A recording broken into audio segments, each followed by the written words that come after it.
Indo-Pacific realm, a vast expanse of thousands of coral reefs and countless islands. It stretches eastward from the African coast to Easter Island in the South Pacific and north to the Hawaiian Islands. And in the heart of the Indo-Pacific lies the Sulawesi Sea.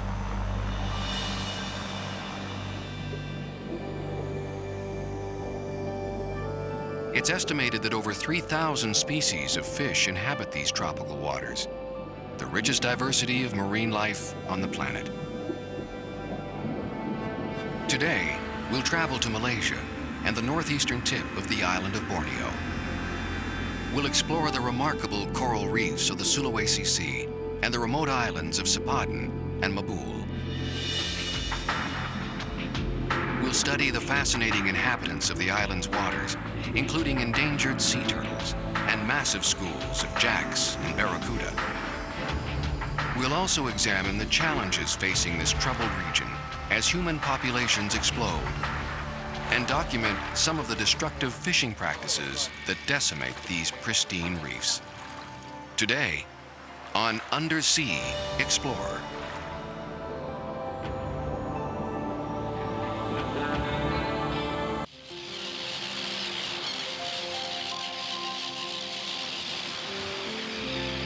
Over 3 million species share the Earth. Most are insects, many are plants. About 9,000 of them are birds, and 4,000 are mammals. These plants and animals, however, are relative newcomers. Only 10 million years ago, a fleeting moment in evolutionary time, most species that inhabit the Earth today had yet to evolve. Life first sprang forth from the sea over 5 billion years ago. But it was at least 4 billion years before any species colonized land. The sea was the center of all evolutionary change, and is still perhaps the best place to examine life's constantly changing form.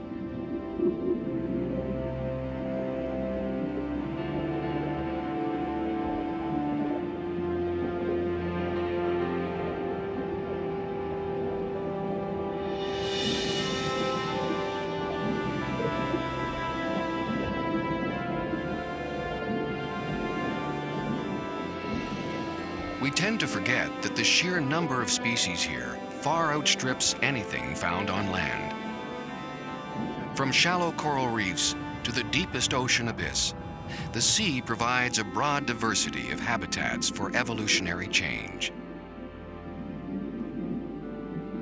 And of all marine habitats, the tropical reef is by far the richest.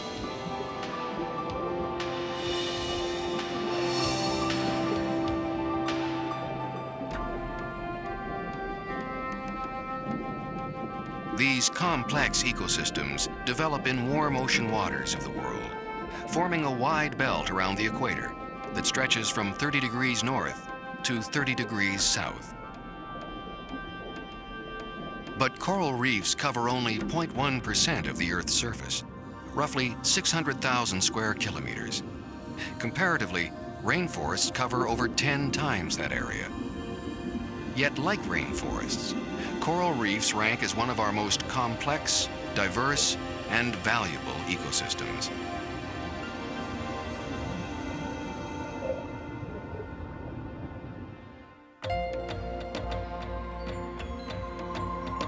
Our destinations today are the tiny islands of Sipadan and Mabul, located off the northeastern corner of Borneo in the Malaysian state of Sabah. Our Indo-Pacific journey began in Malaysia's main city, Kuala Lumpur. From peninsular Malaysia, we flew across the South China Sea to the northern tip of Borneo. Departing Sabah, we traveled again by air to the city of Tawau. Overland, we made our way by road to the port city of Semporna. Our destinations were yet another hour by water taxi.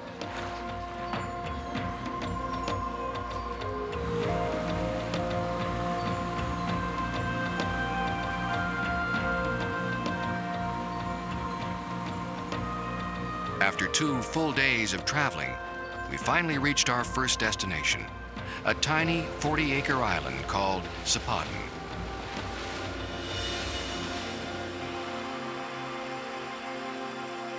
This isolated island is a tangled mix of thick jungle, coral rocks, and white sand.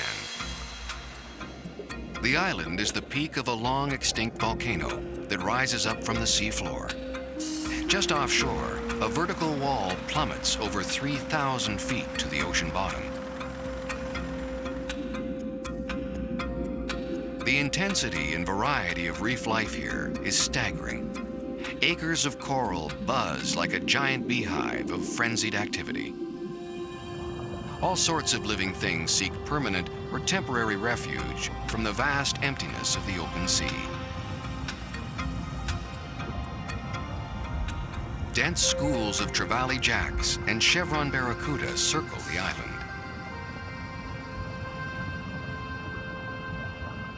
Sapadin is also a haven for hawksbill and green sea turtles, which, like all sea turtles, are highly endangered animals.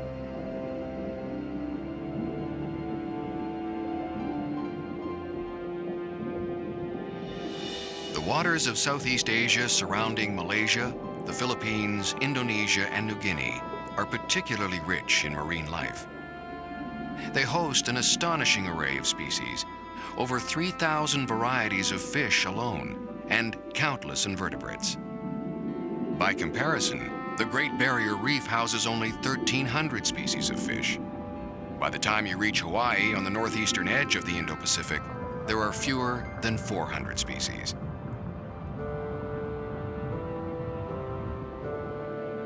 The Sulawesi Sea is a seascape of intoxicating beauty and spectacular abundance.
The most conspicuous member of Sapadin's undersea realm is the sea turtle. All along the reef that encircles the island, resting and swimming turtles are a common sight. Green sea turtles roam about the vast ocean, feeding on seagrasses and jellyfish. They come to Sapadin to rest, mate, and lay their eggs.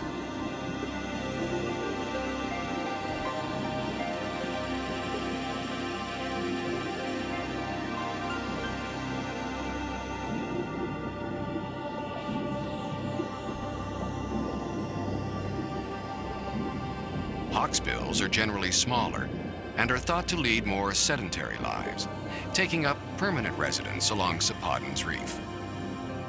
They feed on sponges and invertebrates and use their sharp beaks to tear apart food.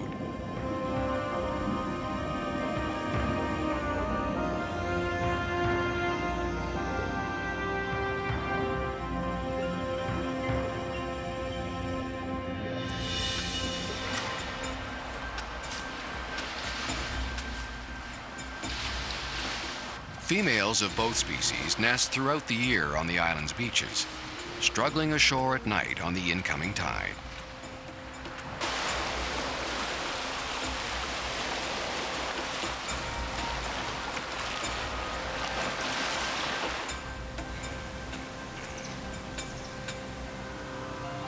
Sapadin is protected by the Wildlife Department of Sabah The turtle eggs are collected by park staff and put in special holding pens. Once hatched, the newborn turtles are released near the water's edge. They group en masse for a mad dash to the ocean.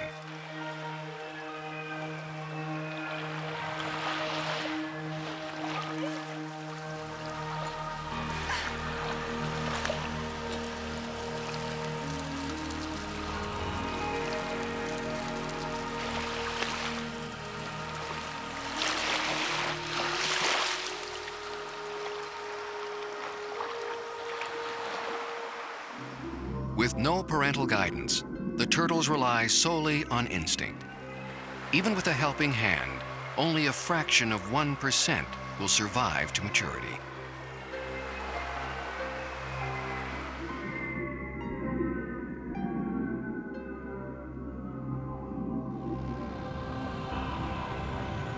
Above the reefs, massive schools of trevally jacks and chevron barracuda form moving walls of fish. There is safety and strength in numbers. In immense, polarized groups, the fish swim like precision machines, thousands moving as one. During the day, the fish swim together in an almost trance-like state. They do not sleep like some species, but reduce their energy output and continually keep moving.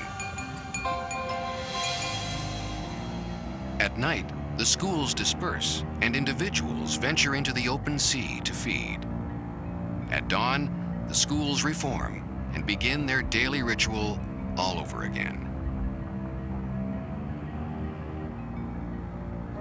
The chevron barracuda is strikingly marked with dark stripes along its side.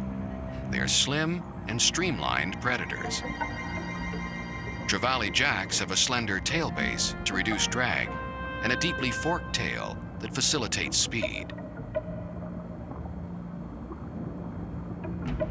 Occasionally, schools join together in a spectacular undersea ballet.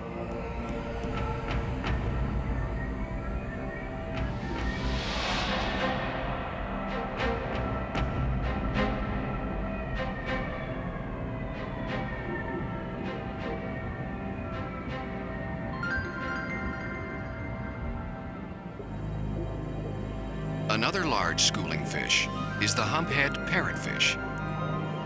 During the day, they scour the reef, using their strong beaks to bite into hard corals. Like a marauding army, they march across the reef daily, constantly eating on the move. The parrotfish digests what it can, but much of the coral is ground up and released back onto the reef as sand.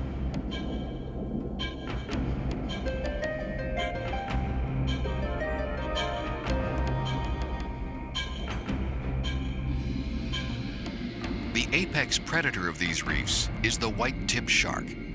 Hundreds of the animals cruise along drop-offs, scavenging for weak or dying fish. When resting, they lie motionless on the bottom. White-tips do not have to keep swimming to breathe. They simply pump water through well-developed gills.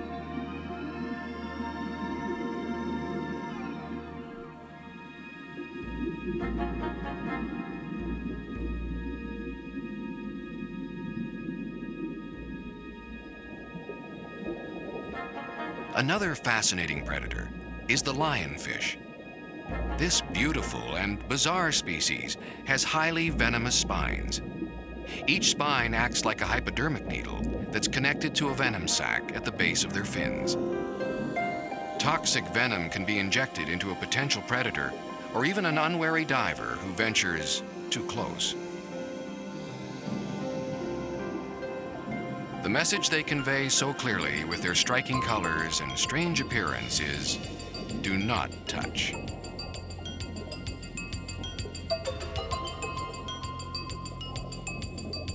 Lionfish are solitary nocturnal predators that feed on crustaceans and small fish. They rely on their venom only for protection, and instead use ambush and decoy techniques to catch food.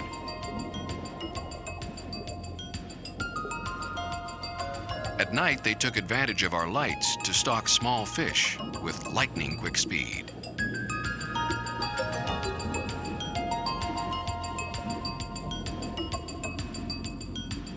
A colorful octopus searches for food. Roaming the reef at night, it explores small crevices and holes for tiny fish. In a parachute-like embrace, the octopus engulfs its prey.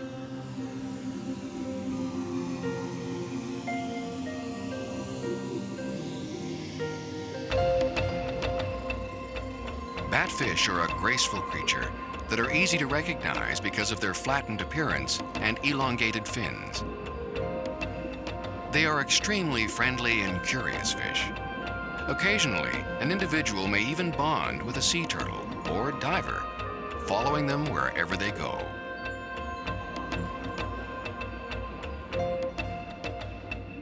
At a cleaning station, a batfish is serviced by a group of wrasse. They clean the fish of parasites, darting in and out of their gills unmolested.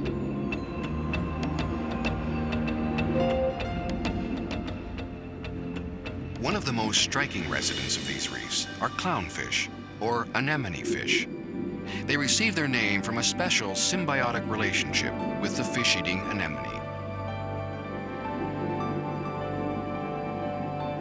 A fascinating aspect of this species is its immunity to the stinging tentacles of its host, whose slightest touch would paralyze other fish. Clownfish are not born with built-in immunity. They acquire it by coating themselves with mucus from the anemone's tentacles. A newly born fish, or one that has been away from its host too long, will have to regain the immunity by rubbing against the tentacles, recoating its body with mucus.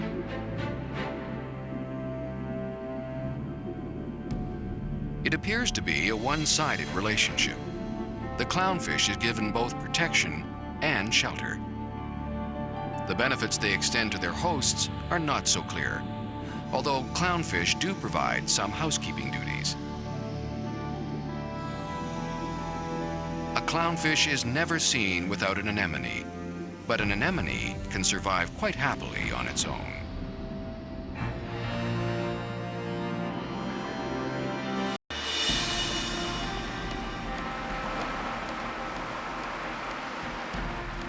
Our final destination in the Sulawesi Sea is a neighbor to Sipadan, the tiny island of Mabul.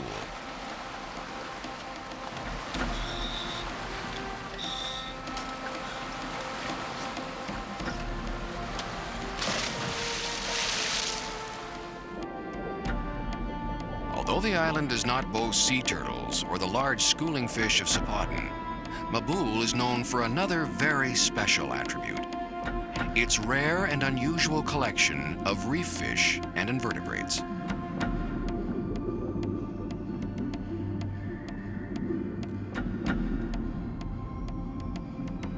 Mandarin fish, a favorite of photographers, hide in crevices protected by the sharp spines of sea urchins.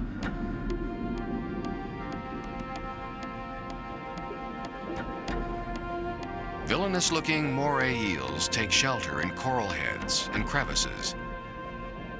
Their reputation as ferocious killers is greatly undeserved. They are shy and retiring animals that lead mostly secretive lives. With mouths wide open and sharp canine teeth exposed, they certainly look dangerous. They're actually drawing water through their mouths and passing it out through gill holes.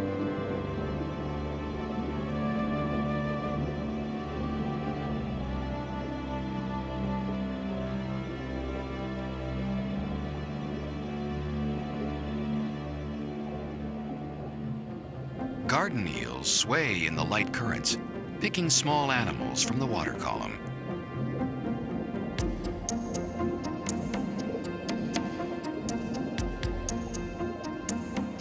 Like many of us, some gobies do not enjoy housework and utilize shrimp as live-in maids. The shrimp keep the burrow neat and tidy and free of loose debris. Masters of camouflage and deception, many of Mabul's species are not easily found. The tiny dragonfish walks along the seafloor, blending in with the sandy bottom. A crocodile fish lies motionless on the sand. An ambush predator, it will lie in wait for hours at a time for an unwary fish to pass by. Leaf fish utilize a very interesting technique to hide from predators. They resemble and also mimic the swaying motion of a leaf or piece of seaweed, tilting from side to side. Ghost pipefish rely solely on their uncanny resemblance to vegetation to fool potential predators.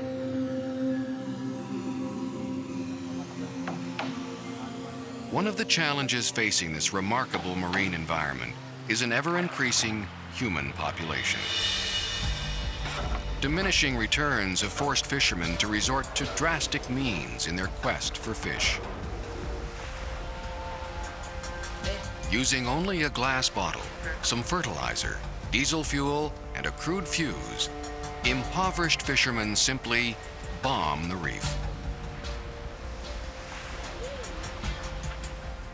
While diving around Zapotton, we heard startling sounds of explosions several miles away. Fish bombing is incredibly damaging to the reef. Entire fields of coral are reduced to rubble.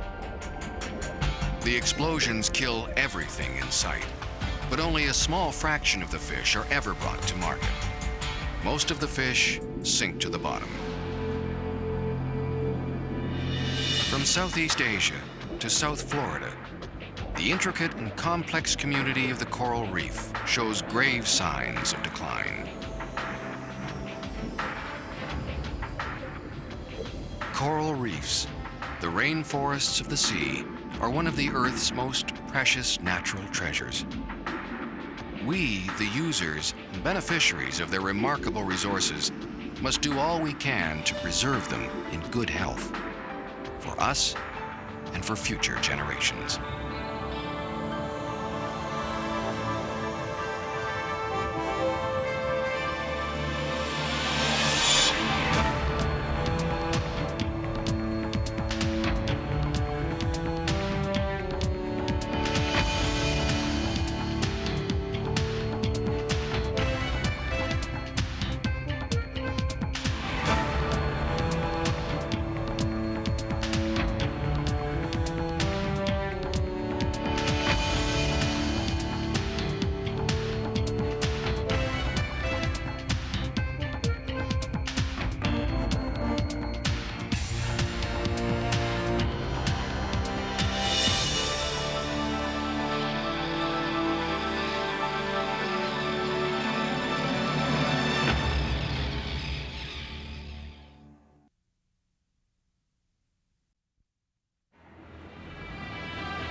A shark feeding frenzy, one of the ocean realm's most fascinating spectacles.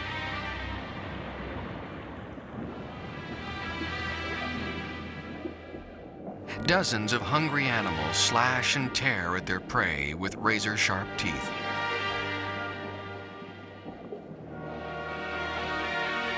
One of our greatest fears is a fatal encounter with a shark. Magnificent and misunderstood, their aggressive reputations are greatly undeserved. Today, we'll set out to discover why shark attacks should be called more appropriately shark accidents. We'll work with renowned behaviorist Dr. Eric Ritter to prove that even so-called dangerous animals like lemon and bull sharks are not serious threats.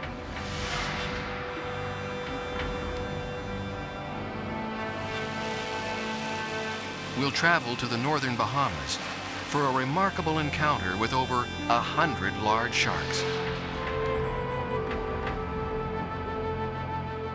We'll study and tag animals with Gary Atkinson of Walker's Key Undersea Adventures and the Shark Education and Research Center. We'll also examine the evolution of sharks with Dr. Gordon Hubble, one of the world's foremost collectors of shark jaws and fossilized shark teeth.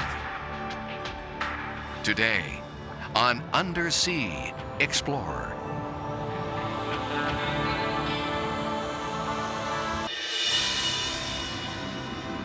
Dozens of large sharks tear at a block of fish bait.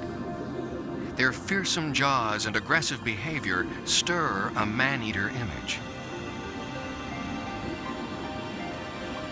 These misconceptions, reinforced by Hollywood, unfairly damn a large group of highly diverse animals. The vast majority of sharks are unaggressive to people.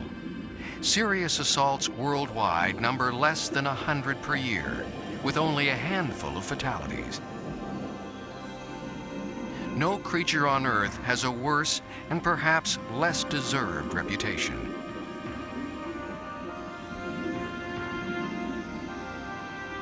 Most sharks are, for a lack of a better word, cowards, meaning that unless provoked or threatened, they prefer to retreat rather than to challenge anything as large as a man. Most incidents are bite and release or slashing type wounds. These actions suggest warnings rather than attempts to kill.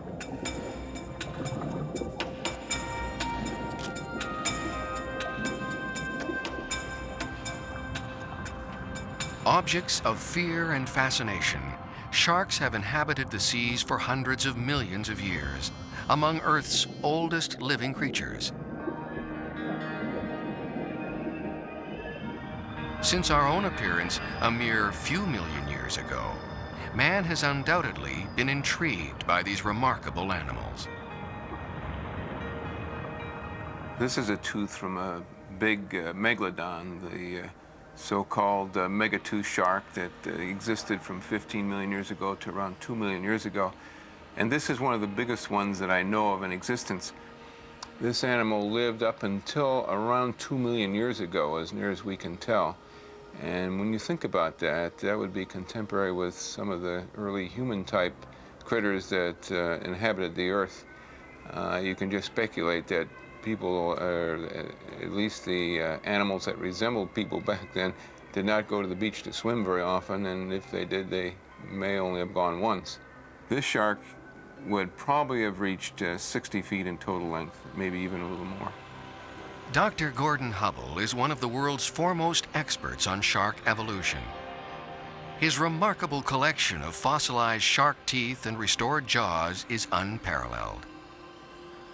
Through extensive travels in search of fossil teeth and his restoration efforts, Dr. Hubble has joined a chorus of scientists and researchers who fear the worst for this magnificent predator. Sharks are the top predator in the ocean, so theoretically, if we do something to affect the shark population, it's going to affect just about everything else in the ocean. It's going to trickle down to even the small fish and some of the invertebrates that live in the ocean. And I think we're in a position that we don't want to know what would happen if we eliminated the shark population, because it could be disastrous.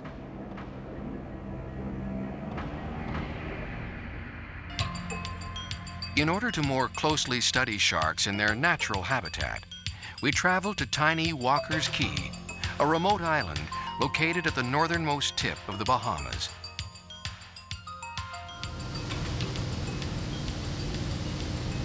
Roger, I'd like to go to company for a sec, call you back. Roger.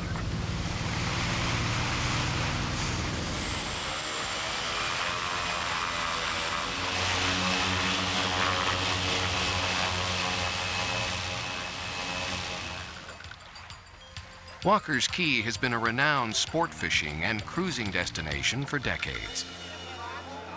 Located less than 100 miles east of the South Florida coast, the island hosts thousands of fishermen each year.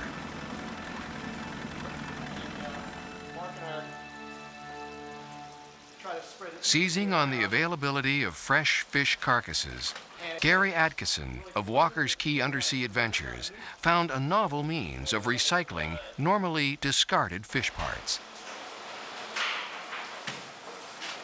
Walker's Key is a premier fishing destination, so we get a tremendous amount of fish nutrient through our fish cleaning rooms.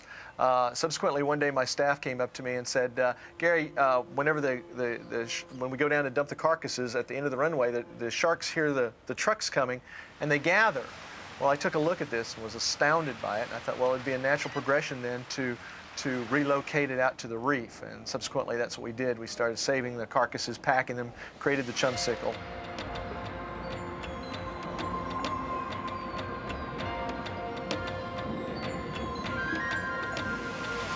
Along with renowned shark behaviorist Dr. Eric Ritter, Gary Adkisson has helped to establish the Shark Education and Research Center at Walker's Key.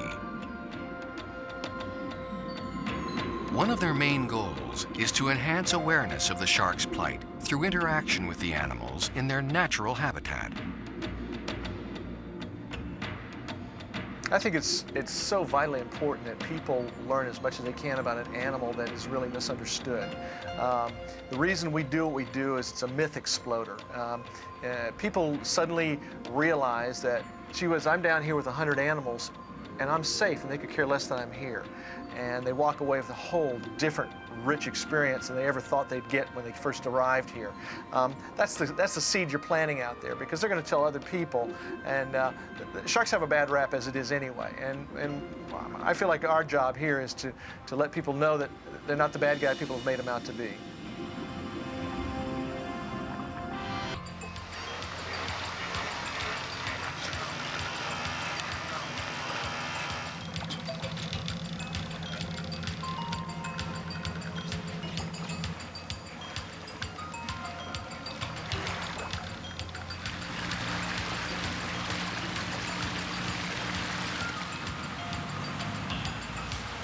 Once at the dive site, the captain revs the boat's engines. This noise is a cue for the sharks in the area that a feeding is about to begin.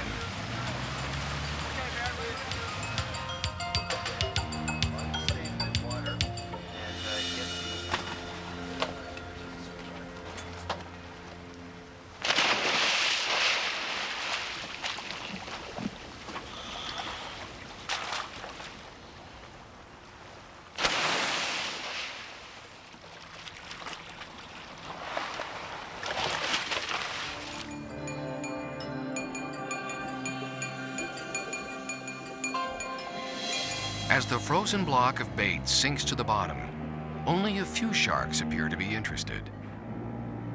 Other smaller fish are quick to take advantage of the free meal. Within a few minutes, the sharks become more interested in the food. Eventually, over 100 sharks make an appearance.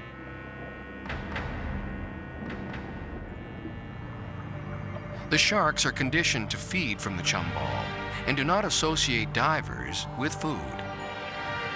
Even in close quarters with the bait, our camera team used no special protection from the sharks.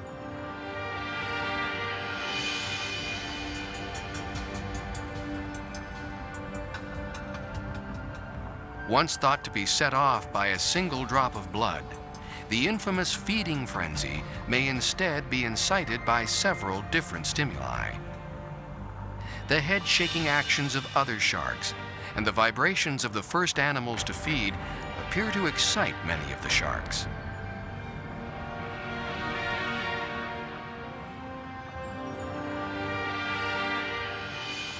Sharks are a great deal more sophisticated than we'd previously thought.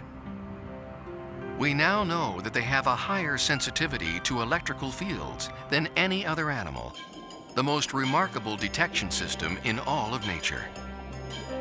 This sensitivity enables them to locate hidden prey and may also aid sharks in the process of daily movement and long-range migration. There's even speculation that they can orient themselves in the open sea electromagnetically, taking bearings from the Earth's magnetic field.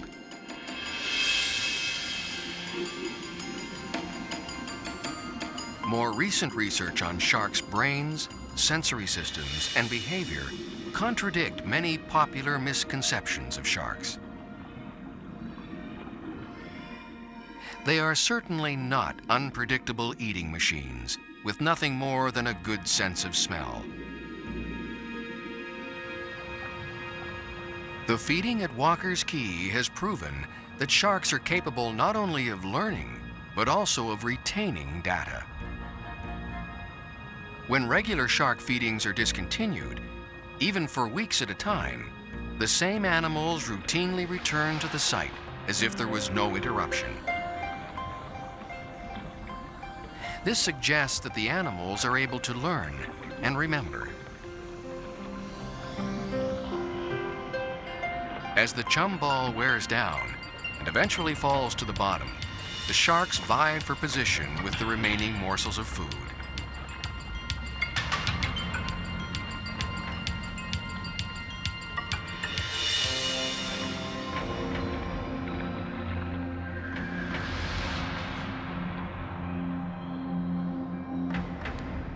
The main types of sharks that participate in the feeding are nurse sharks and Caribbean reef and blacktip sharks.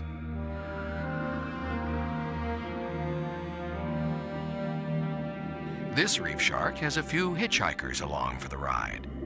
Juvenile barjacks mimic every move of the host shark.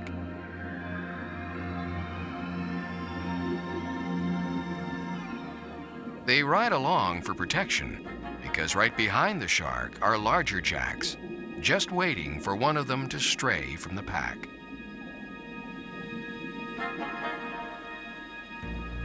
Like nearly all other sharks, these reef sharks are equipped with a lifetime supply of teeth.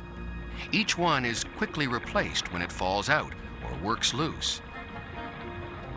Hundreds of small teeth are dislodged from their jaws as the sharks bite on the metal rods holding the chum ball in place. Divers looking for a souvenir simply have to scour the bottom.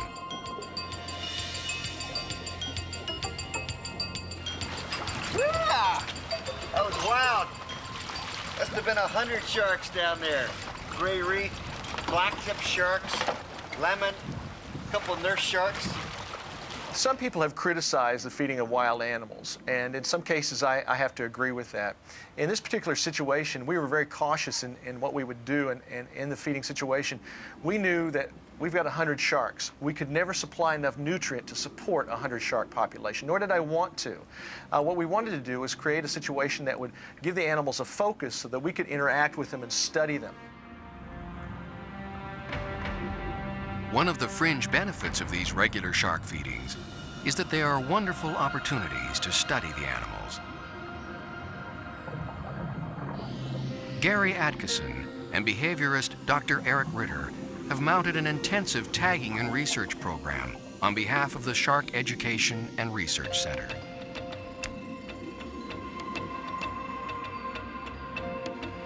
Our tagging stick is about a 4-inch long penetration on the fat pad on either side of the dorsal fin of the shark. That's my target area. This is a tag that we use with the Aquarium of Americas. It's a passive electronic chip tag. It's called a pit tag, and the pit tag is a device that you can scan underwater with a unit that gives you a digital readout, very similar to the barcode in the grocery store, and we can do roll call then without having to touch the animal. Gathering data was important, but my real motivation for tagging these animals was to give them just another thin line of defense in case a fisherman caught them. And the mentality of the average fisherman is that the sharks are a nuisance and a good shark is a dead shark. People are more inclined to release them, and indeed we know of a half a dozen or more instances where that exactly situation took place, where they were released because the fisherman saw the tag in the back, going, oh yeah, they're doing this thing at Walker's Key, don't kill him, let's get the tag number, cut him loose, let him go, and return the tag number.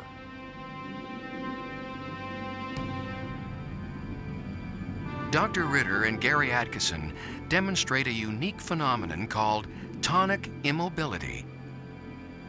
The sharks are rendered immobile when inverted. This allows close study of the animals and aids divers in removing embedded fishing hooks.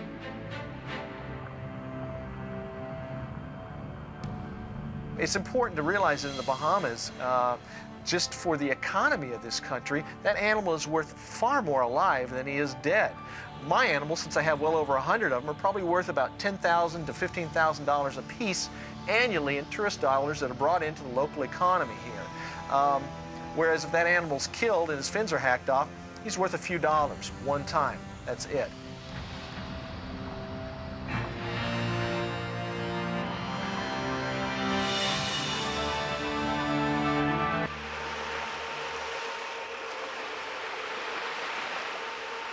An authority in shark biology and behavior, Dr. Eric Ritter has studied sharks around the world.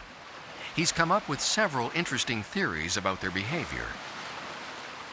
One of the most intriguing ideas is that even so-called dangerous sharks, like great whites, bulls, and lemon sharks, are not inclined to attack humans, even when enticed with bait.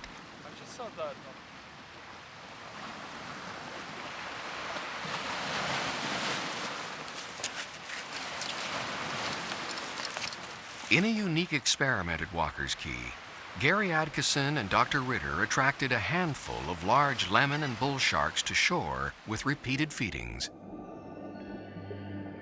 These particular animals, some measuring over 10 feet long, are known man-eaters and have registered many attacks on divers and swimmers.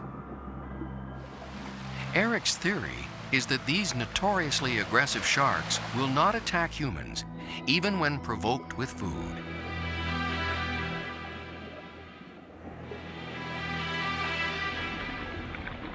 When a rare attack does occur, he believes it's an accident caused by territorial aggression, much like a dog protecting its yard.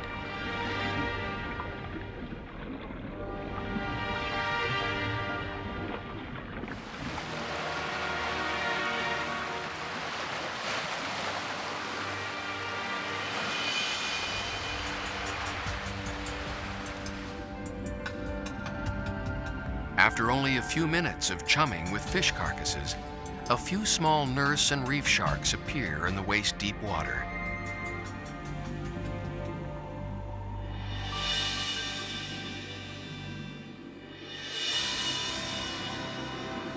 The most trusting of these animals, and the first to approach the divers, is the nurse shark.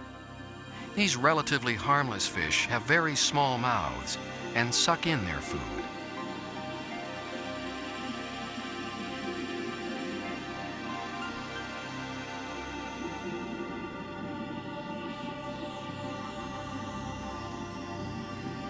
Small reef sharks are the next to take the bait, darting in and out of the shallow water. Before long, the sharks we'd hoped to see make an appearance. A handful of lemon sharks, each almost 10 feet long, come in to inspect the carcasses. Remember, these sharks are usually considered aggressive, and our camera team are only inches from the bait. The one shark that gives me the most concern is the lemon shark. They almost are like a hyperactive child, and when they come in, they're very agitated, very aggressive. I've dove a lot with lemons and they had no problems, but I've also had lemons chase me onto a coral head and out of the water in the South Pacific and repeatedly bite the coral head, and I had no reason other than I may have been in his territory or on his turf. Another potentially dangerous Caribbean shark is the bull shark. These heavy-bodied, large animals are implicated in a number of human attacks.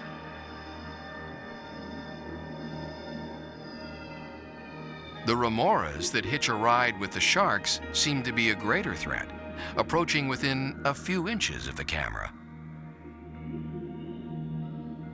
My current research deals with the interaction of sharks and human beings. I would like to find out what triggers a reaction when a human being is in the water as a swimmer, as a diver. The shallow water feeding, the reason why we do this is actually to show that there's actually no threat to us if we're in the water with so big animals, the lemon sharks, the bull sharks, two supposedly very aggressive sharks, 9-10 footer I've seen yesterday. Nothing happened. The shark is an animal that's been on this planet for close to 500 million years, that has been brought to the verge of extinction in the past 20 years. It's an animal that is an apex predator, and as an apex predator, he keeps our oceans clean, he keeps our populations under control, he cleans up the sick and wounded, and he's being wiped out at such a tremendous rate. You remove the shark, you suddenly turn our oceans in a very, very short period of time into a septic system, a sewer tank. If we don't protect this animal, then all of us lose. Everybody, right on down, the whole generations, we all lose. And what a sad thing. I want my kids to see what I saw today and what you saw today. Without that animal there, we might as well throw in the towel, because our oceans will be a wasteland then without him. We need to protect him.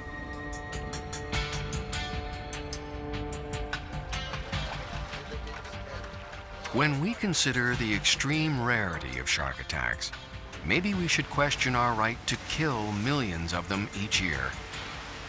If we could only realize that sharks present no threat to mankind and that they play a vital role in the ocean realm, perhaps there would be hope for their continued survival.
The undersea world of New Guinea's Bismarck Archipelago,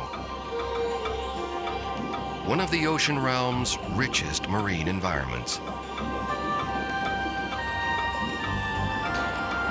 Its remarkable biodiversity is unparalleled. These reefs host an extraordinary number and variety of species.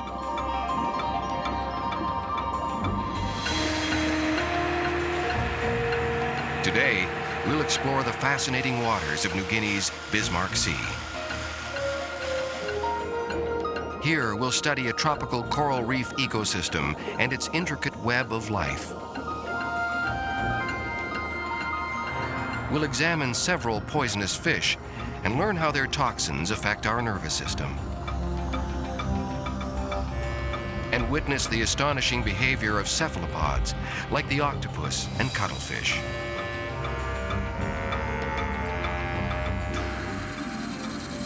We'll highlight efforts to protect New Guinea's fragile coral reefs with permanent moorings.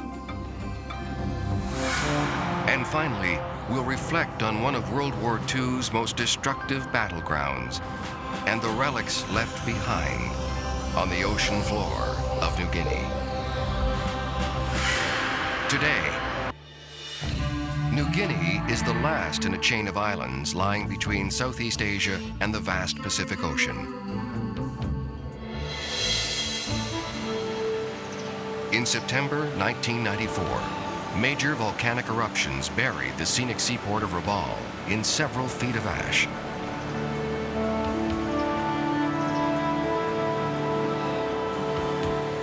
Years later, much of the town is still covered in a thick layer of volcanic dust and twisted debris. The volcanoes that surround the harbor are still active, randomly spewing ash into the air. Eons of violent tectonic activity created a foundation in New Guinea for an extremely rich and diverse undersea landscape. The immense biodiversity of marine flora and fauna is second in magnitude to nowhere else on Earth.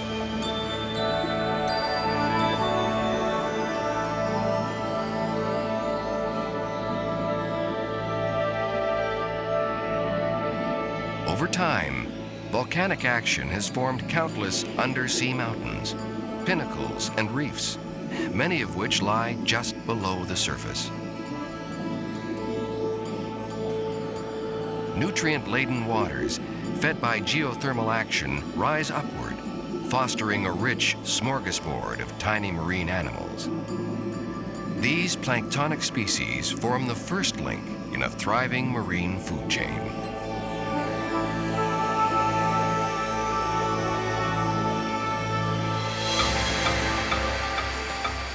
We began our journey with a flight from the Australian city of Cairns. From Cairns, we flew north to New Guinea's capital city, Port Moresby, with a short connecting flight to the island of New Britain. At the port of Rabaul, we joined the Star Dancer, a 120-foot live-aboard diving vessel. Part of the Peter Hughes fleet, we traveled aboard the Star Dancer into the heart of New Guinea's remarkable Bismarck Sea.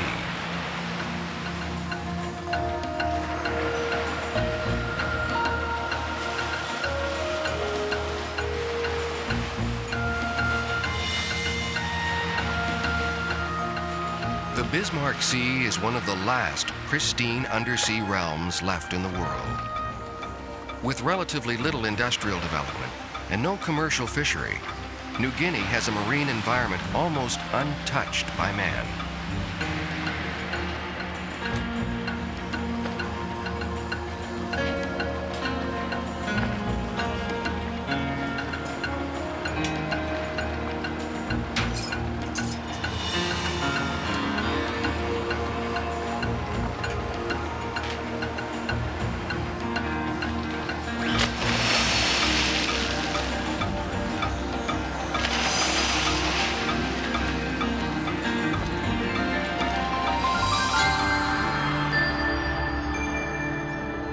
New Guinea's reefs are an explosion of species, remarkable examples of intact, healthy coral reef ecosystems. Vast undersea armies of schooling tropical fish patrol these reefs. Most feast on plankton that rises from the cold, nutrient-rich depths.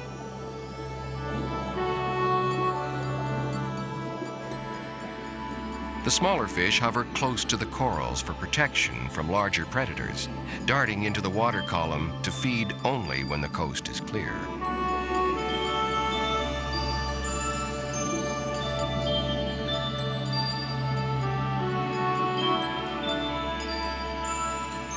Colorful anthias are one of the most conspicuous species on the reef. These fascinating fish have a unique way of dealing with predation. When a male is killed, a female will change sex to replace him. Dominant males may then preside over a harem of dozens of females. Damselfish never stray far from the protection of their reef home. Jagged fingers of coral protect the fish from harm. Some of the most attractive and curious animals on the reef are anemone fish, more commonly known as clownfish. New Guinea has the largest concentration of these fish in the world. 10 of 25 known species are found in these waters. They live among the stinging tentacles of the fish-eating anemone. Immune to the anemone's stinging barbs, the clownfish keeps its host clean in exchange for protection from predators. Unlike anthias, which are all born female, clownfish are born as males. When the need arises, a male will change sex. If a dominant female dies, the largest male changes sex and takes her place, and the largest of the remaining males becomes its partner. Males are given the responsibility of caring for the clutch of over 500 eggs, constantly fanning them to circulate oxygen. When an anemone traps a fish, it closes its tentacles into a tight ball, leaving only a small area for their tenants to hide. These agitated pink clownfish are now more vulnerable to predators.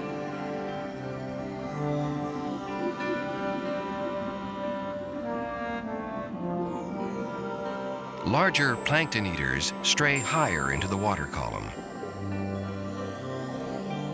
Pyramid butterfly fish feed exclusively on tiny planktonic animals. Fusiliers gather in immense schools, constantly moving in search of food that drifts in the currents. Beautiful and ornate batfish slowly drift above the reef. An intensely curious fish, they frequently approach and follow divers.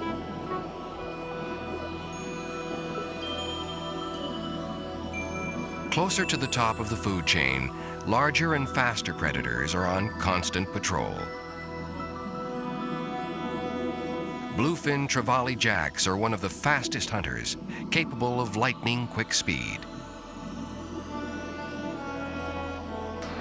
And the top predators are, of course, sharks. These efficient and ancient hunters are never far from the action.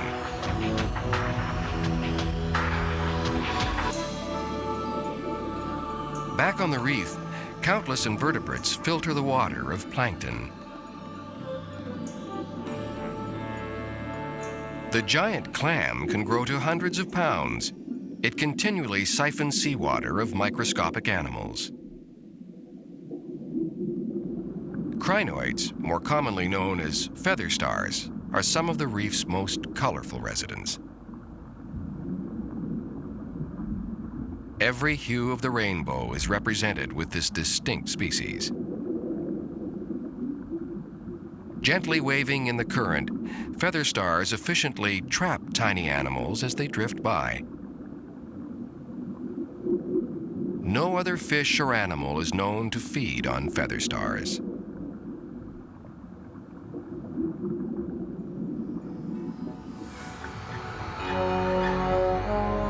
Night on the reef. In the absence of light, a completely different cast of characters make an appearance.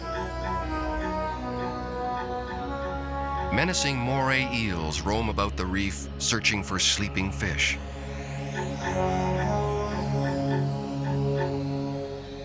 A lizardfish bears a striking set of razor-sharp teeth.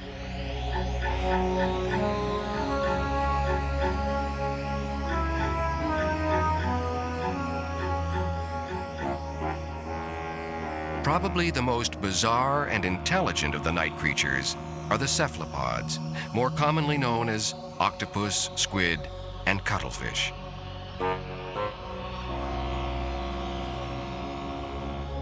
These wily invertebrates depend on their mastery of stealth and disguise to survive.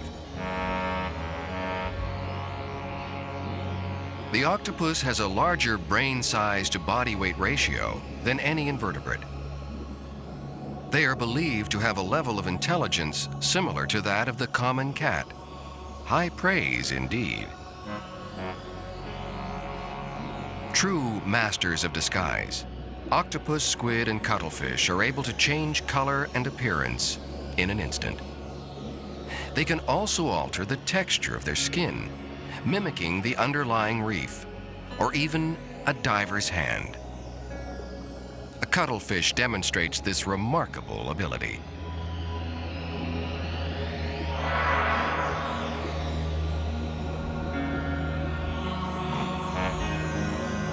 The octopus uses its 8 arms to crawl along the reef, and when in need of greater speed, can expel water from its body cavity.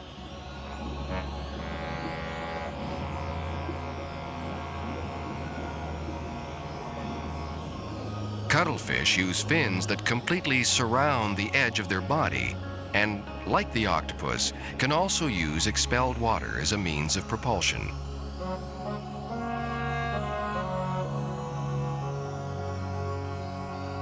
Intelligent and alien, colorful yet mysterious, cephalopods never cease to amaze us.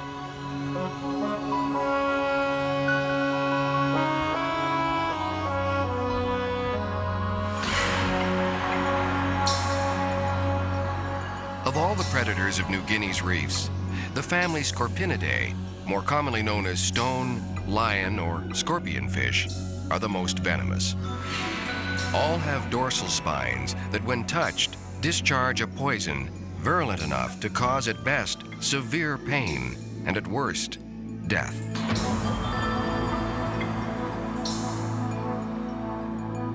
This mechanism is merely a defense, as most members of this family are ambush or decoy predators. Many are indistinguishable from the reef.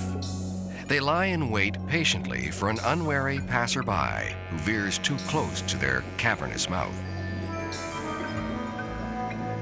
Others are more flamboyant in appearance. Their finery has inspired many names: lion, zebra, and even firefish. Many biologists now call them turkey fish, alluding to their feather-like pectoral fins.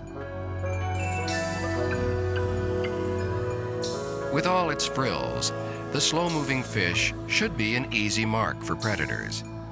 It is, in fact, a well-protected hunter, with a shield of pelvic, anal, and dorsal fins, all loaded with venom.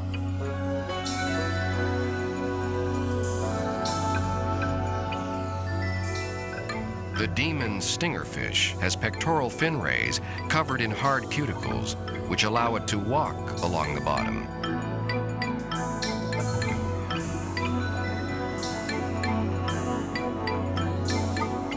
The highly venomous stargazer buries itself in the sand to hide its presence.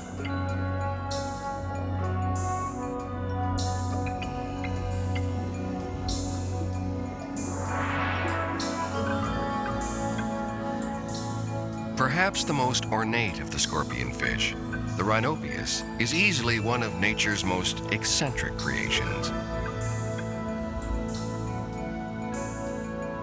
This family counts more than 300 species worldwide, ranging from extravagant beauties like this turkeyfish to the nightmarish stonefish, the most venomous fish in the world. There's one particularly beautiful but really dangerous family of fish. They include the stonefish, the scorpionfish, and the lionfish. Of this family, the stonefish are clearly the worst. Very well hidden, very well camouflaged, and the venom is incredibly toxic. People describe wanting to commit suicide or have themselves be put out of their misery when they get a stonefish envenomation. The scorpionfish family, the type of toxin you get, mostly acts on the nerve. Some stimulate the nerves, and that causes the intense pain. In the really bad envenomations, particularly a stonefish where you stop breathing, or with a cone shell envenomation, they're really acting on your nervous system. They basically suppress it, and you literally lose the ability to breathe. The scary part is you are wide awake. You may not be able to breathe. You may be laying there like a rag doll, but you simply are unable to breathe. The cone shell, for example, is one of the most poisonous things that you can actually get stung with, particularly in the Western Pacific. On a milligram per milligram basis, it's probably the deadliest toxin we find in nature. The cone shell toxin, if you do manage to get stung, let's say you pick it up, the greatest risk is that you'll stop breathing. The risk is greatest the bigger the cone shell and the smaller the person.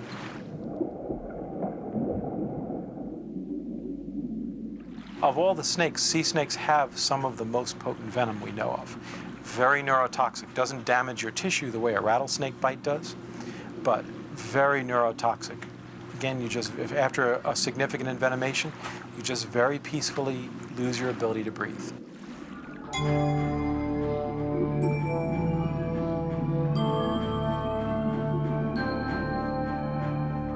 One of the many problems facing tropical reefs is anchoring. Anchors can cause immense damage when dragged across a coral head or the bottom features of a bay or lagoon. Slow-growing corals and other invertebrates are destroyed in an instant as the heavy metal objects smash into the reef. With an increase in tourism in New Guinea and other diving destinations, conservation groups and diving organizations have identified a growing need for permanent moorings.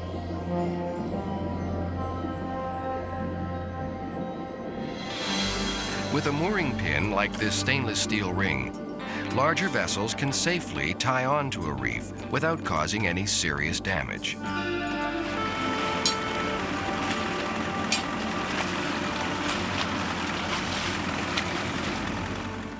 A hydraulic drill and generator are positioned above the reef in a small boat. A diver proceeds to bore a large hole into the coral.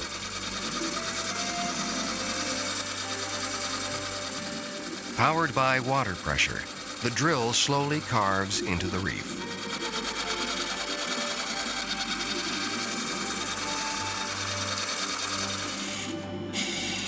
The core samples reveal corals hundreds, perhaps thousands of years old.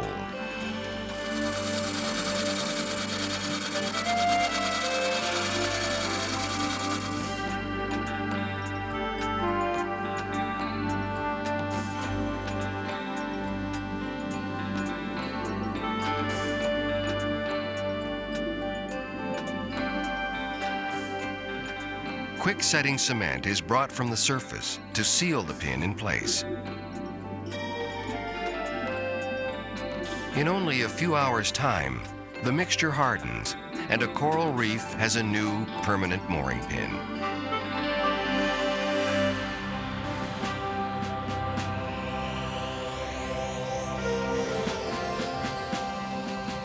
The roughly 20,000 square miles of the Bismarck Sea are a stark contradiction. One of the most beautiful undersea realms in the world, they hold a dark secret from the not too distant past.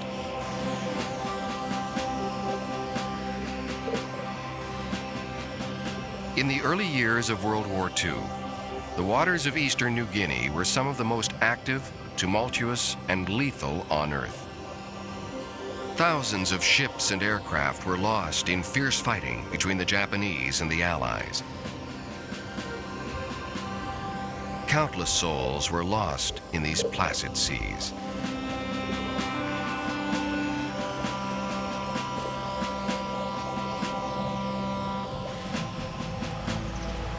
Intricate cave systems carved in the limestone cliffs surrounding Rabaul are reminders of the Japanese occupation.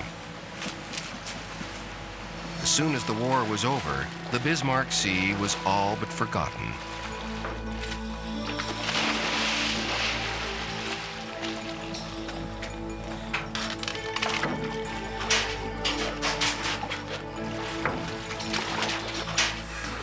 With the advent of diving tourism in the last decade, these remarkable ships and aircraft are seeing new life as teeming artificial reefs.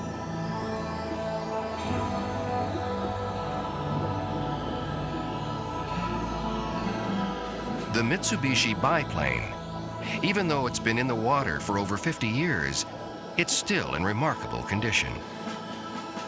Used for low-level reconnaissance, the slow, outdated plane was no match for more modern fighters. Its fixed wings are still intact, now hosts to encrusting invertebrates.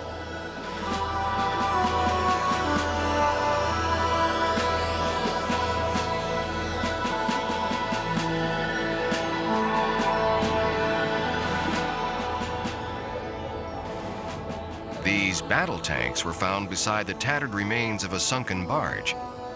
They were likely cargo on the doomed ship. Now resting in shallow water, the tanks were never to see action in the Pacific theater of war. Like many of the World War II relics on the ocean bottom, they've remained in remarkably good shape.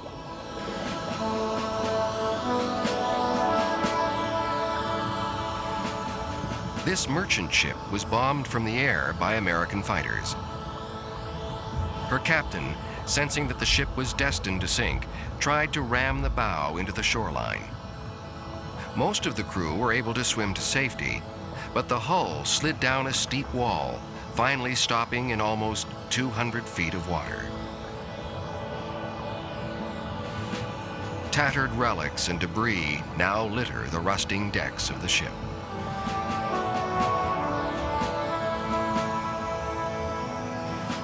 Almost as soon as these machines of war died in the sea, the ocean realm began to give them new life. What had once been objects of destruction were now living monuments to the endurance and power of nature. On the bottom of New Guinea's Bismarck Sea.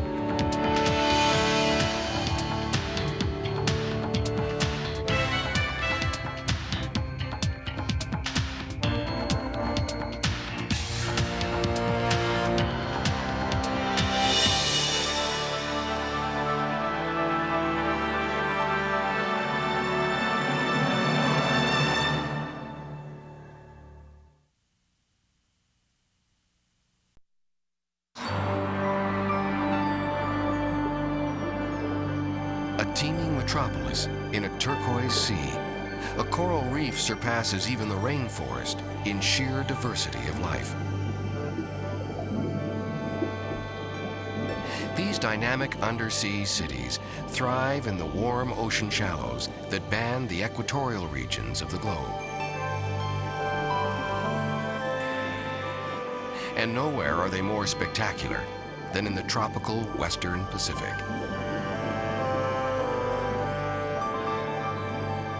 The island nations of this vast ocean realm cradle the richest coral life on the planet.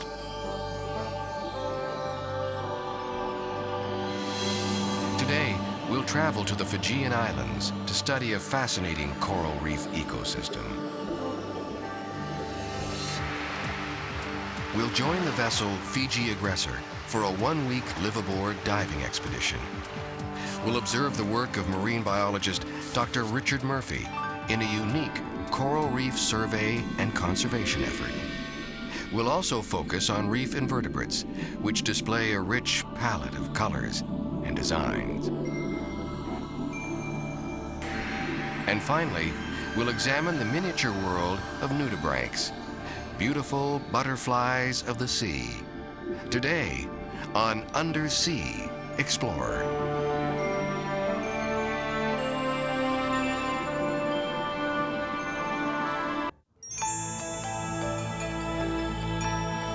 Tropical sunlight bathes clear waters of the southwestern Pacific. Sun rays nourish vast gardens of stone that rise towards the surface. Reef-building corals reach up from the ocean floor, eventually breaking the surface, creating an archipelago of palm-fringed islands. But the tropical reef is more than just a field of stony corals. It's a community of thousands of animals whose very survival depends on an intricate balance and interdependence among species.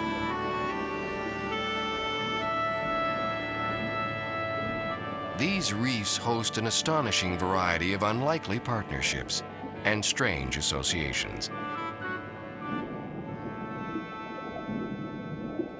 A living coral polyp, a creature that can be as small as an infant's fingernail. Its mouth and tentacles gather organic matter and planktonic animals as they drift past in the currents. Although coral is sedentary, growing very slowly, it's not a simple plant. Corals are animals and predators. Stinging tentacles comb the water column to stun and capture prey as it passes by.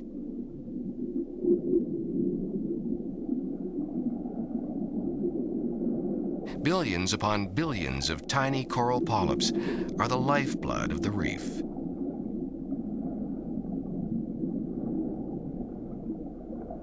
Their skeletons have an obvious aesthetic quality. But this beauty is more than just skin deep. Hard corals secrete calcium carbonate to form a skeletal home. When they die, another generation grows on top of the previous foundation. Over the millennia, trillions of polyps form layer upon layer of stony coral.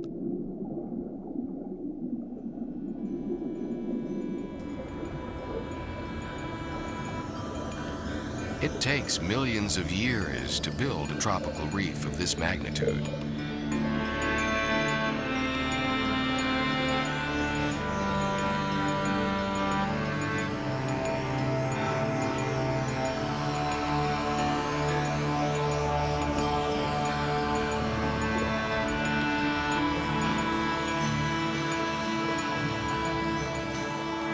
These living towers of coral rise from depths of up to half a mile.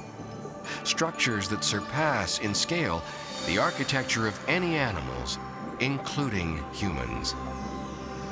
On the shallow slopes and tops of these coral spires, hundreds, perhaps thousands of species vie for space in often crowded conditions. Hardly an inch of vacant territory is wasted as fish, invertebrates, and other animals scratch a living.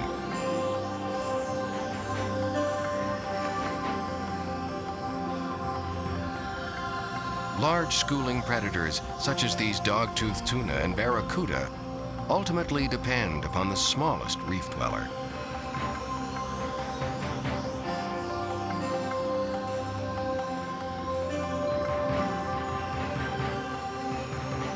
Even the life of the king of the food chain, the shark, is bound to the reef. Many reef relationships are benign, but all its citizens are important components in a complex web of life. Our journey took us to the southwestern Pacific nation of Fiji, a group of over 300 islands scattered across 40,000 square miles of clear blue water.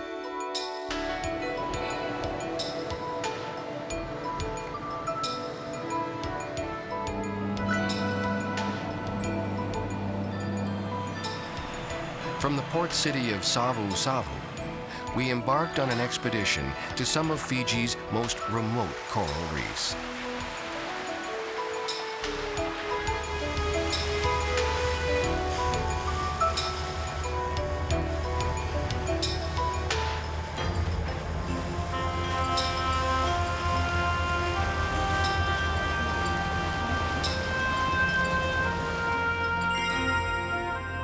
The reefs of Fiji and the southwestern Pacific are home to an explosion of species.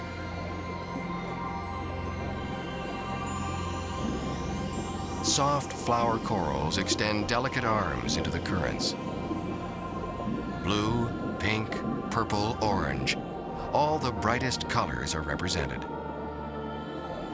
Structurally, soft corals are similar to their hard cousins, but they lack a rigid limestone skeleton. Instead, the supporting stem consists of fleshy tissue that's reinforced by a matrix of microscopic calcium carbonate particles.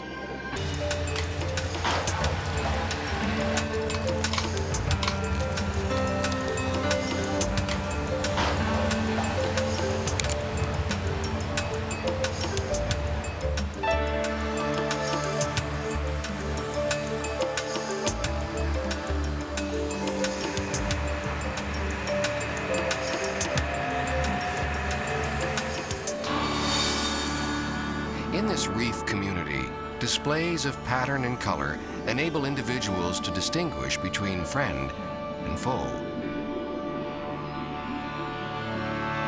Color can also be used for camouflage. Certain animals are masters, able to blend with patterns and shapes of the reef. The ultimate practitioner of this trickery is the octopus.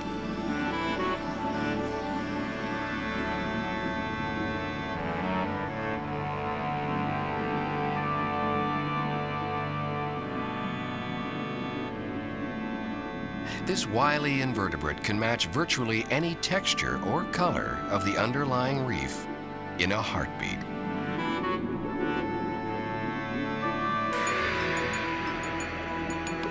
Other animals cultivate strange partnerships to survive in this harsh environment. A tiny goby stands guard over a small burrow in the sand. With a flick of its tail or fin, the goby alerts its unlikely partner of possible danger. A blind shrimp toils in obscurity, constantly clearing the den of loose debris.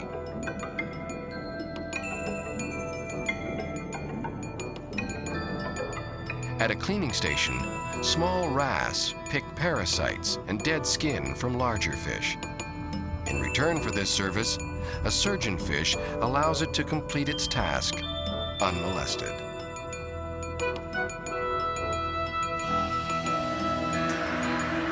The contrast between prey and predator does not completely dominate existence in this undersea realm. Survival depends, as it always has, upon a delicate balance between species, a marriage of necessity and convenience among citizens.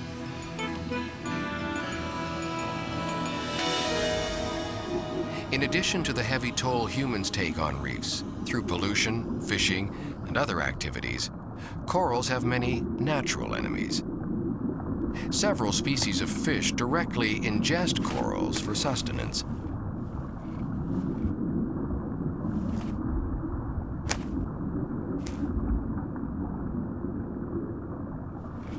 The Titan triggerfish grinds away at the reef with powerful jaws and teeth.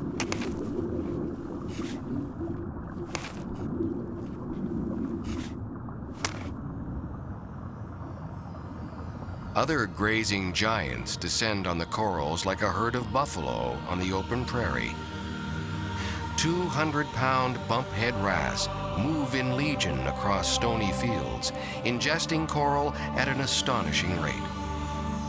In turn, the wrasse excretes most of the undigestible skeletal material back on the reef as ground-up sand.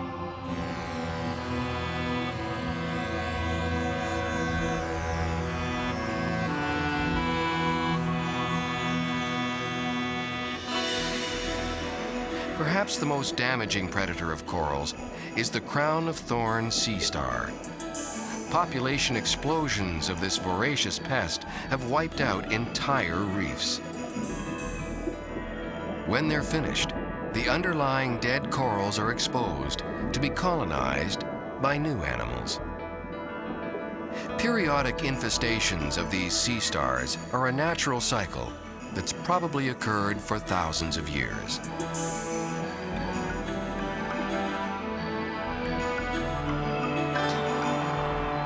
Storms and high seas also damage the shallow reef, smashing large coral colonies into small pieces. Vast expanses of living reef can be destroyed overnight by a passing typhoon.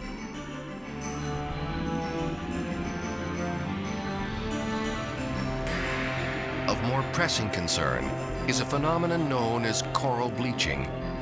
This is caused by loss of nutrient-giving symbiotic algae that live within the coral tissue. It's feared that bleaching may be a new problem resulting from global warming or damage to the ozone layer.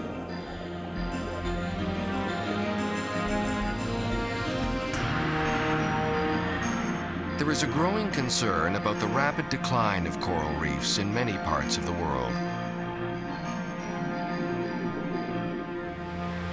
In order to understand how corals are affected by natural and man-made dangers, marine biologist Dr. Richard Murphy has helped to implement a new reef survey program.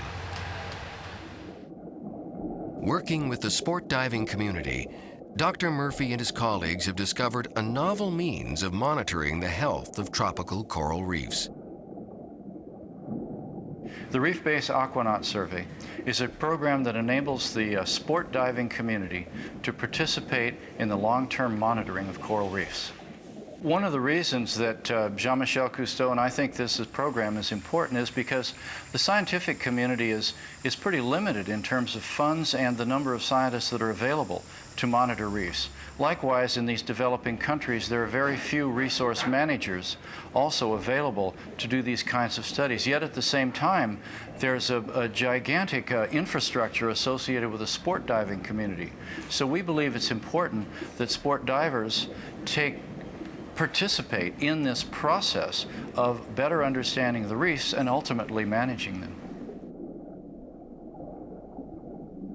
Dr. Murphy trains the crew of the Fiji Aggressor in survey techniques in an effort to monitor some of the more frequently visited dive sites. The techniques are surprisingly simple, yet very effective. What we're searching for is a strategy where we can go underwater and count organisms, percent cover, and then bring back data that's consistent, that we can go back to the same site 6 months, a year later, survey the same critters and the same area, and continue this for a period of at least 5 to 10 years. The actual technique that we've tried this week, and there are variations on this, is to lay a rope along the bottom, marked at 50-centimeter intervals, and then with those as guidelines, measure the corals that are directly underneath those weights. We're also taking photographs because they're a permanent record and they're not subjective. You know, we have decided on this method or may change our minds at some point and have another method. But if we have video and photographic images, then we can always go back to those images in spite of what method we used and re-evaluate them as a timeless record of what has taken place. We see this as a long-term program. Certainly the data that we get for the next year or two really won't say much because things don't change, hopefully, that quickly. Probably in 3 or 4 years, 5 or 10, certainly 20 years, then we're going to have some really important information that's going to show that these reefs are improving in quality, that are declining, remaining stable, and based on the changes we see, we're going to have a better idea of whether it's a natural process or a human-induced stress that may be affecting these reefs. Corals, like most of the reef's animals, are invertebrates. They lack the internal skeleton or backbone of vertebrates, such as mammals, reptiles, or fish. More complex invertebrates include crustaceans and mollusks. This hermit crab picks its meal of algae from a coral crevice.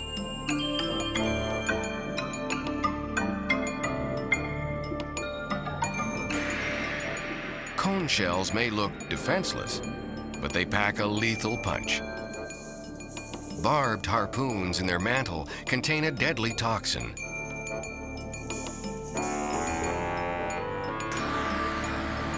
If it weren't for their small size and inconspicuous habits, dazzling nudibranchs would probably be the star attractions of the reef. Sea slugs, or nudibranchs, are one of the main families of mollusks. Unlike their cousins, snails and bivalves, they have a reduction or complete lack of a protective shell. One wonders how these brightly colored, slow-moving creatures avoid predation. Nature usually finds a way, and the protective devices of these animals are indeed clever. Their flesh is frequently toxic or highly distasteful due to various chemical secretions. Any predator foolish enough to ingest a nudibranch will probably do so only once.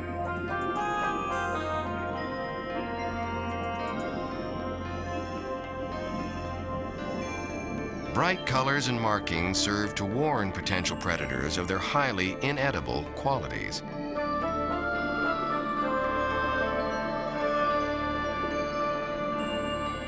Some species are able to ingest poisonous stinging cells from hydroids and other food sources.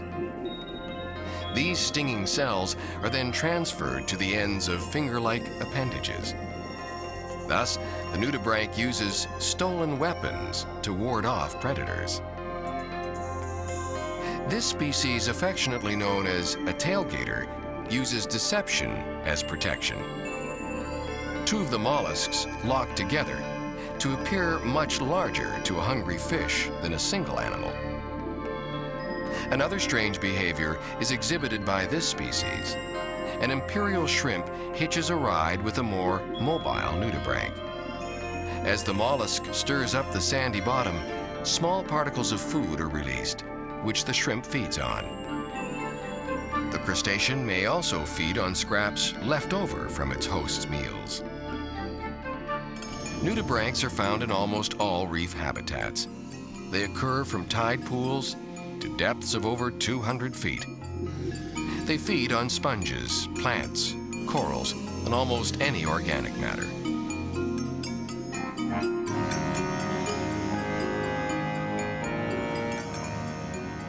This bizarre specimen vacuums the bottom, sifting through the sand for food.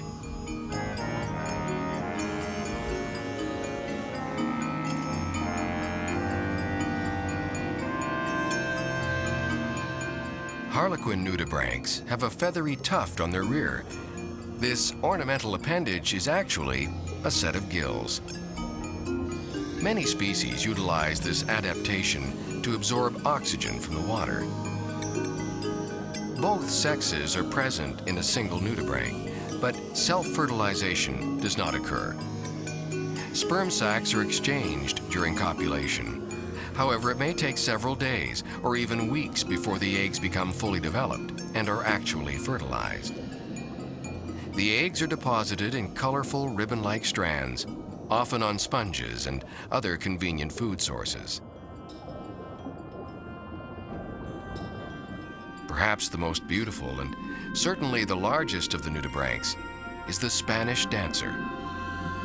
Most nudibranchs are only a few inches long, but this lovely species can attain lengths of almost 2 feet. Their crimson-red egg cases are common sights along a coral reef. Spanish dancers demonstrate a haunting and mesmerizing means of mobility. Undulating through the water column, they do not move very fast, but they do put on a remarkable performance.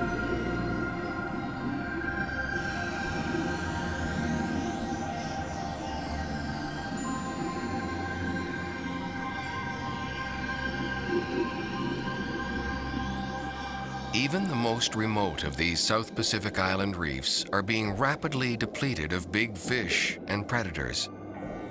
Removing them may be removing cornerstone species from the reef ecosystem. 1997 was the International Year of the Coral Reef, and 1998 was the International Year of the Ocean. And both of these programs have been very important in focusing public attention on the ocean, particularly coral reefs, and getting people involved and motivated. I find it remarkable that most of the human beings on this planet have never seen 2/3 of this planet. They're not divers. They don't go underwater. So that puts an added responsibility on divers, who really are the eyes and the ears of our species and can bring back information about the value, the importance, the beauty of this ecosystem, and to get involved in properly managing it and supporting legislation that will end up having reefs continue into the future for future generations. Only in the last 50 years, with the advent of diving technologies, have scientists and naturalists been able to study coral reefs so closely. Perhaps we're destroying coral reefs before we fully understand the consequences of our actions. We now realize that coral reefs are fragile jewels, treasures that will be dearly missed if we do not act soon.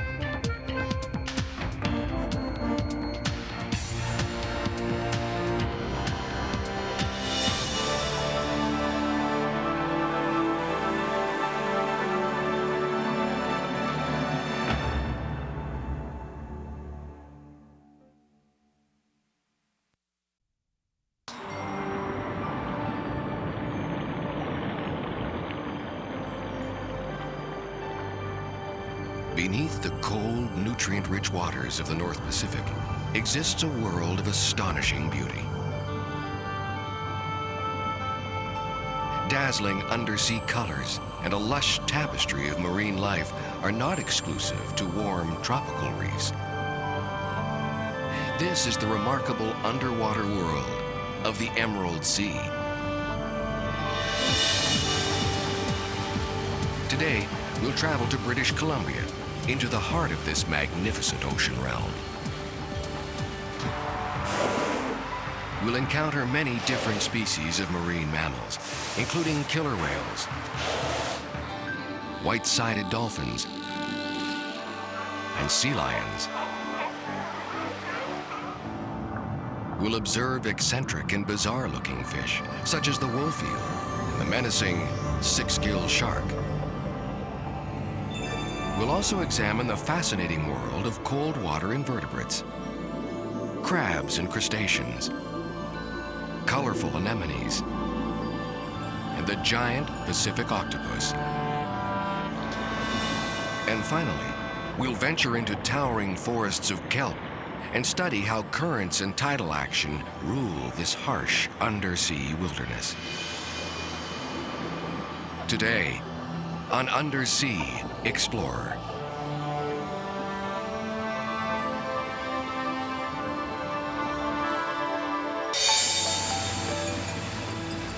Along the shores of Oregon, British Columbia, Washington State, and Alaska is a sea so thick with plankton that its waters are emerald green. These microscopic organisms are the basis of a complex food chain, one which supports vast numbers and different species of animals. The Emerald Sea is one of the most productive and dynamic ecosystems in the world.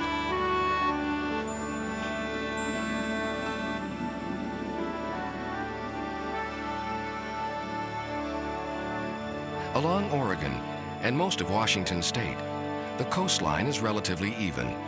But from Puget Sound along British Columbia and north to Alaska, land and sea intertwine.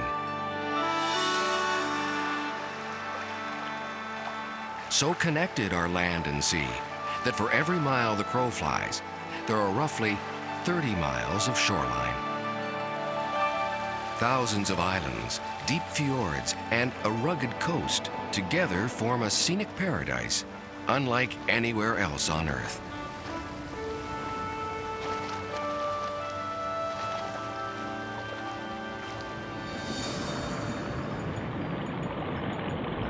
Beneath the surface, powerful tidal currents sweep a thick broth of microscopic organisms and nutrients over the reef, nourishing a rich garden of life.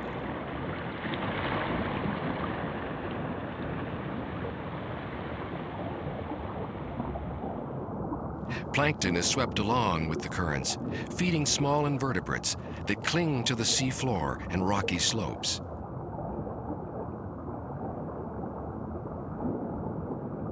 They, in turn, feed animals like crabs and fish, who are themselves prey for large marine mammals. The cold, plankton-laden waters of the Northwest are home to a staggering variety of intriguing creatures.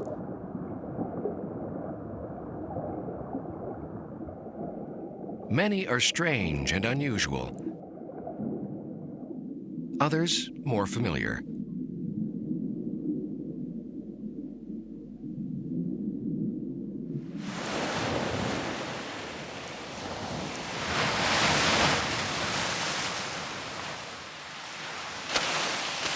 Several warm-blooded mammals thrive in the waters of the Emerald Sea. Humpback and gray whales migrate through the region on their way from summer feeding grounds in Alaska.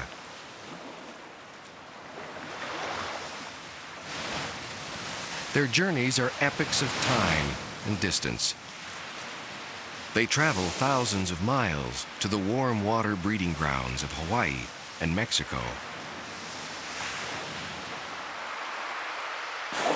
Pods of orcas, or killer whales, also inhabit the Pacific coast.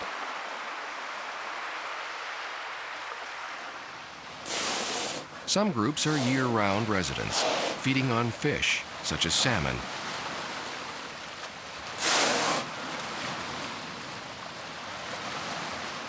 Others are more nomadic, migrating along the coast in search of larger, warm-blooded prey, seals and sea lions.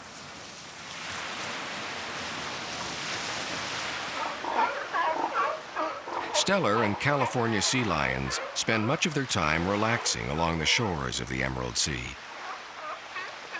Much larger than their seal cousins, sea lions have external ears and better developed forelimbs for walking on land.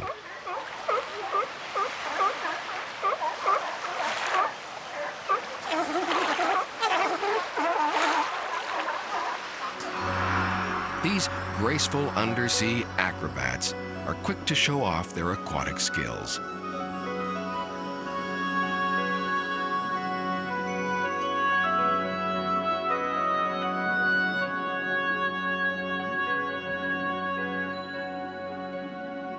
Smaller harbor seals reside here year-round. Their distinctive mottled coats are unique to each individual. No two patterns are alike.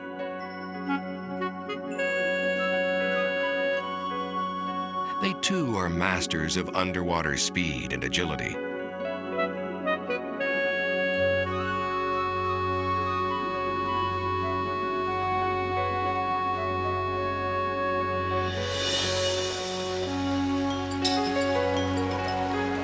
Pacific white-sided dolphins cruise in large groups along the coast on their yearly migrations.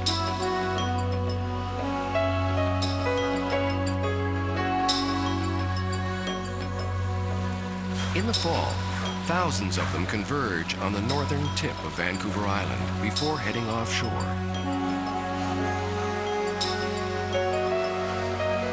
Intensely curious and playful, they're known to swim with seals and sea lions.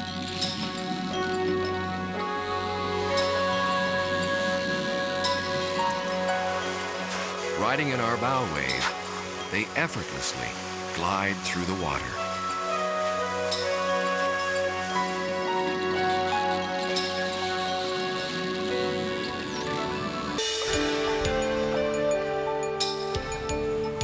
In the mainland city of Vancouver, we boarded the liveaboard diving vessel Nautilus.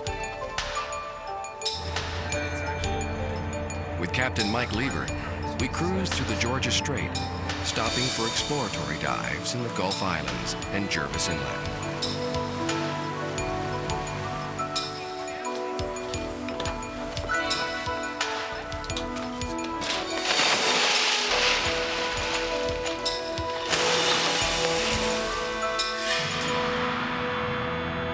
Many bizarre creatures dwell in these waters, and this is one of the strangest, the giant Pacific octopus.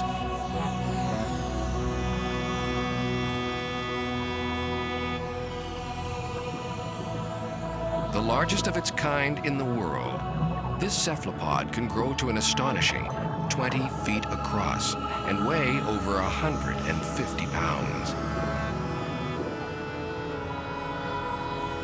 With keen eyesight and highly developed brain, this wily invertebrate is superbly adapted to its environment.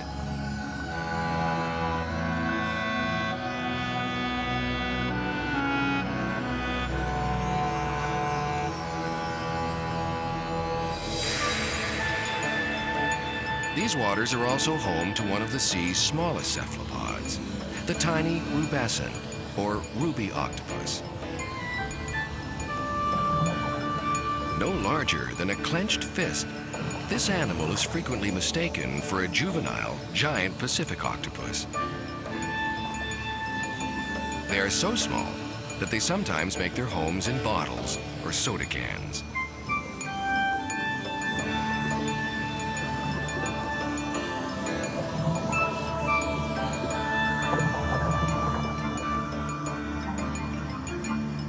Many species of crabs and other crustaceans march through this undersea garden. The largest is the Puget Sound king crab. These armored giants can measure over 2 feet across. Younger specimens stand out from the drab reef with bright neon colors and markings.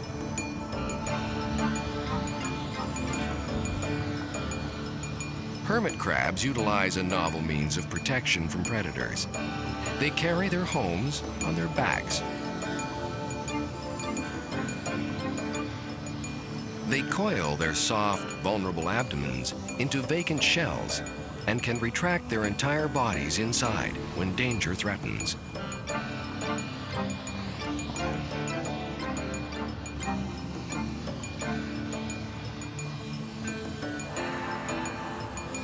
Some species of crab are able to burrow into the sand or mud to hide from their enemies.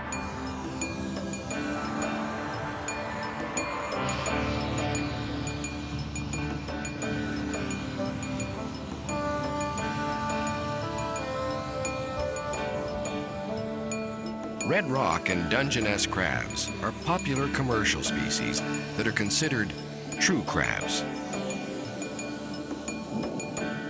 True crabs have 2 large pinchers for fighting and collecting food, and 4 pairs of legs for walking.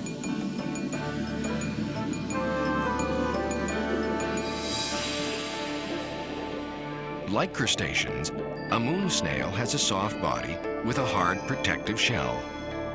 Its fleshy mantle trails along the seafloor like a wedding veil.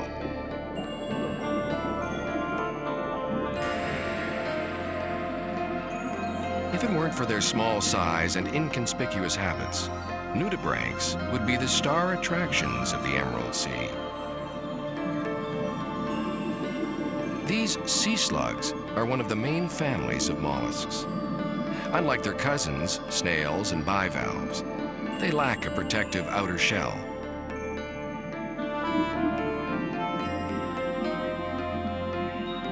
Their flesh is frequently toxic, or at least highly distasteful. Any predator foolish enough to eat one will probably do so only once. Transparent hooded nudibranchs use umbrella-like oral hoods to capture drifting zooplankton.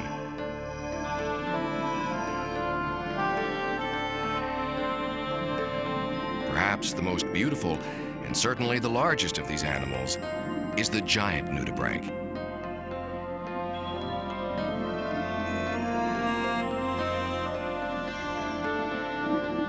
Most nudibranchs are only an inch or 2 long, while this mammoth can attain a length of over a foot.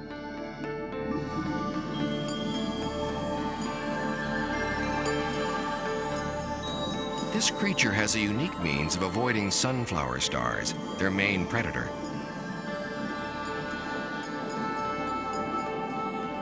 By convulsively thrashing its body back and forth, it can escape danger.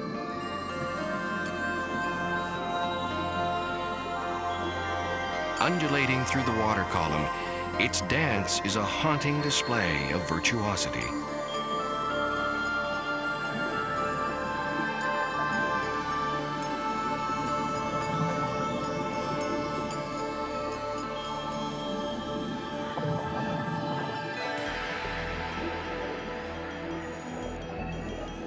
Another hypnotic means of mobility is demonstrated by the sea blubber. It pulsates and drifts through clouds of plankton, paralyzing and killing the tiny animals with stinging cells. The sea blubber's tentacles can extend over 15 feet from its circular bell.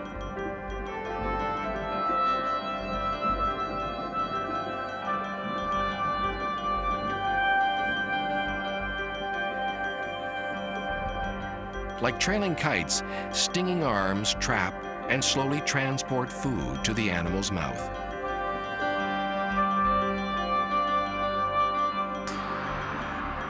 Countless species of sea stars live on the seafloor. They come in a staggering array of designs and colors. Many are voracious predators that eat almost anything that doesn't flee their grasp. The biggest of them all, the sunflower star, devours whatever it can catch. Some animals, like this cockle, are not fast enough to escape the sunflower star.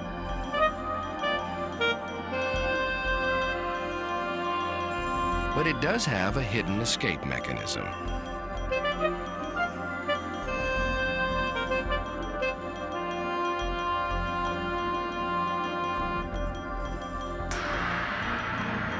Although the flower-like anemone may spend most of its entire life in one place, it's not entirely immobile.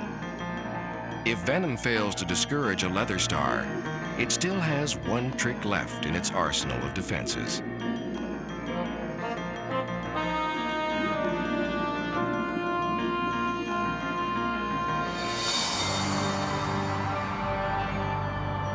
White plumose anemones cover the reef like a field of snow. They're nourished by zooplankton carried by the sea winds. Where currents are strongest, brightly colored anemones compete for valuable space.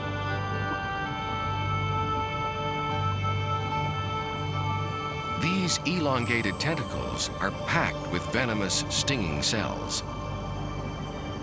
They stun tiny animals and careless fish as they drift by. Some anemones may live on the same rocky slope for over half a century.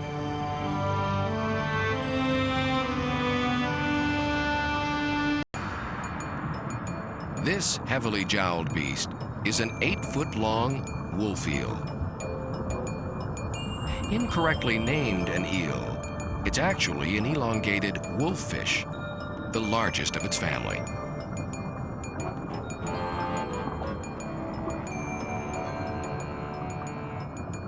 It has powerful jaws and teeth that are specialized for crushing shellfish and other prey.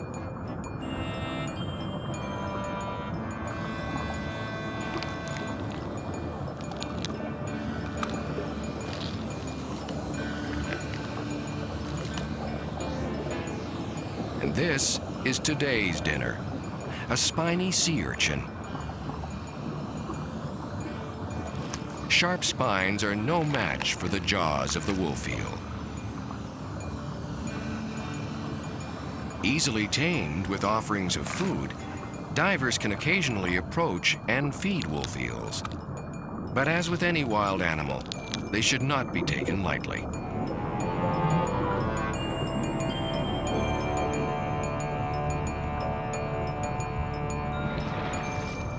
This large male did not appreciate his mate sneaking in on his meal. Mating pairs, when not disagreeing over food, share a rocky den. Both look after a clutch of thousands of eggs. Newly hatched fry will have to avoid a gauntlet of predators to survive.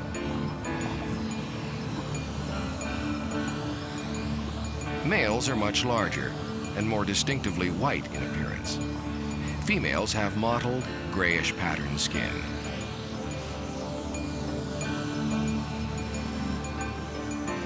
Wolf eels have an extensive territorial range. They are found in waters as far south as California and as far north as the Aleutian Islands of Alaska. One of the most celebrated and valuable species is the salmon. Rivers and streams along the coast host a yearly spectacle, unparalleled in nature. Millions of the animals return to the very riverbeds where they were born. After depositing and fertilizing their eggs, they soon die, perpetuating a timeless cycle of renewal. One of the most remarkable fish in these waters is the giant six-gilled shark. These gargantuan animals frequently grow to 15 feet or more. Distributed almost worldwide, this broad-nosed shark usually inhabits dark waters thousands of feet deep. For a few short months, and reasons unknown, they ascend to within 30 feet of the surface. Nowhere else in the world are they known to visit the shallows on a regular basis.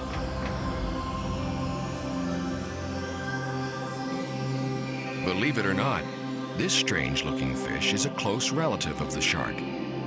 Like sharks, ratfish also have a skeleton made of cartilage and rely on keen senses to locate prey. Fluttering like streamers in a gale, a forest of kelp teems with life. Besides providing refuge, the kelp itself is a source of nourishment.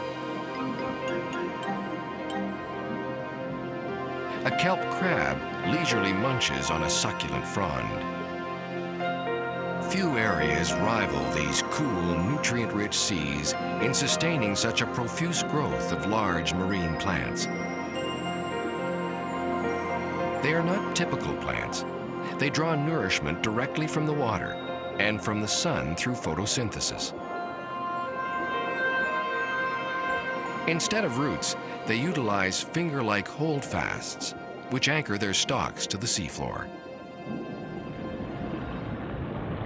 Currents as swift as 14 knots ebb and flow through the Emerald Sea. Speeds vary according to the particular passage and the size of each tidal exchange.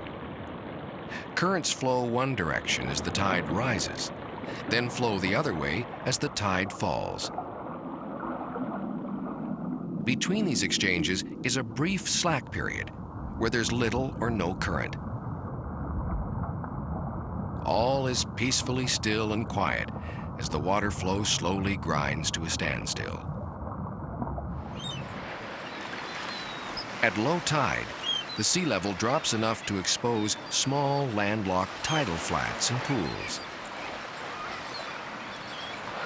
These areas harbor small animals and plants that must survive until the next high tide covers them again with water.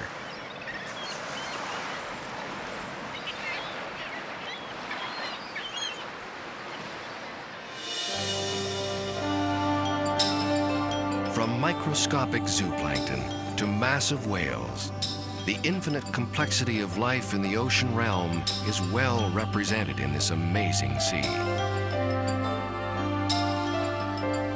There is a growing awareness and appreciation of its tremendous beauty and respect for its needs.